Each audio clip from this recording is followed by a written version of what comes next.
আসসালামু আলাইকুম, সবাইকে শুভেচ্ছা দিয়ে শুরু করব আজকে নিউজ। ভোলার মেঘনা নদীতে জেলেদের জালে ধরা পড়েছে বিশাল আকৃতির শাপলাপাতা মাছ। বুধবার সন্ধ্যার দিকে ভোলা সদরের ইলিশা মেঘনা নদীতে স্থানীয় জেলে ফিরোজ মাঝি ও ইদ্রিস মাঝির জালে ধরা পড়ে মাছটি, যার ওজন 2 মণ 5 কেজি। পরে জেলেরা মাছটি বিক্রির জন্য ইলিশা ঘাটে নিয়ে আসে। ওই সময় এই বিশাল আকৃতির মাছ ধরা পড়ার খবর চারদিকে ছড়িয়ে পড়লে ভোলার শহর সদরের বিভিন্ন ইউনিট থেকে মাছটি দেখার জন্য ভিড় জমায় মানুষ।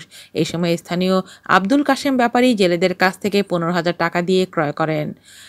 আব্দুল কাশেম ব্যাপারী রাতে বলেন, এমন বিশাল আকৃতির মাছ আর কখনো দেখিনি। আমি এটি মোকামে বিক্রির জন্য ক্রয় করেছি, আশা করি অনেক টাকা লাভ হবে। ঢাকা বিশ্ববিদ্যালয়ের প্রাণিবিদ্যা বিভাগের অধ্যাপক আনারুল ইসলাম বলেছেন, মাছটির ইংরেজি নাম স্টিংরে এবং বৈজ্ঞানিক নাম হিমানটুরাইম ব্রিকাটা। এই মাছগুলো নদী ও সাগরের সঙ্গমস্থলে থাকে, তবে এ দেশের বড় নদীগুলোতেও এদের 12 থেকে 13টি প্রজাতি রয়েছে।